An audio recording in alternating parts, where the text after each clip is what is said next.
Общо взето пристигнахме в Виена. Имаше малко друсане на кацането, полета беше супер точен. Не, говоря на камерата. Разглеждаме са магазините.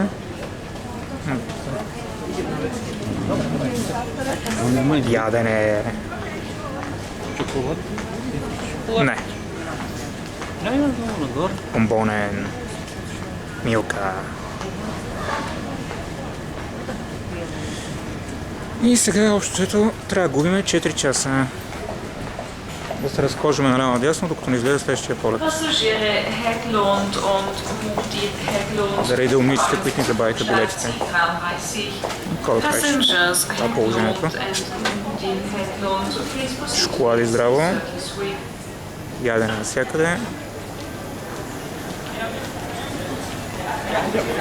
Летището, разбира се, няма нищо общо с нашето. Имаме Hugo Boss. Този може да вземе. И това е. Обичата.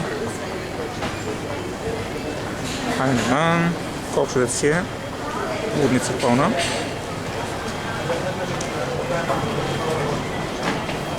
И следващото включване най-вероятно ще е от Париж, като пристигнем там. Тук няма какво да се снима едно и също магазин. Бащата е гладен.